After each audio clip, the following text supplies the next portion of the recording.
People think doing the test is messy, but that's not the case at all. This is one of the barriers we must get people over the line. Here are some easy steps to do.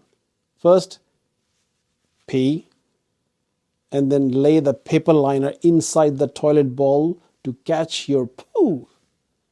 Don't be afraid. The liner is flushable and it won't block your toilet.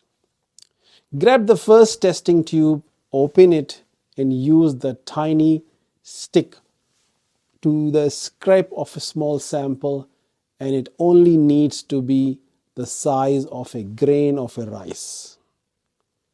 Place the sample in the test tube and twist it and close it. All done. Sample and clean.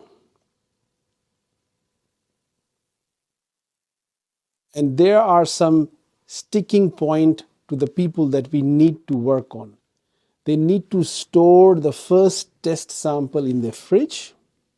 I know a lot of people have a problem with that.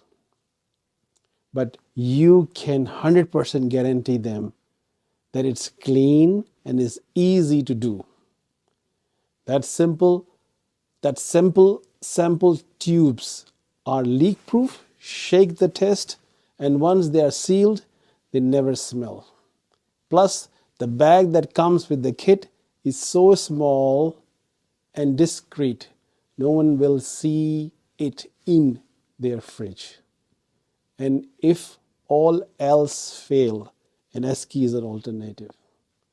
And this is because we need to get it done in the lab, need 2 samples.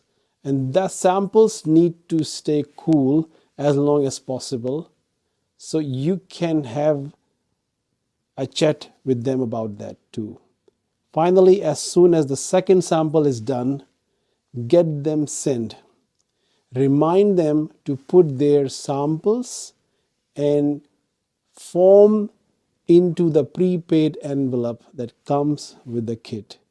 Then drop it in the mail, ideally during the cool time of the day, so that the samples stay in good condition for testing.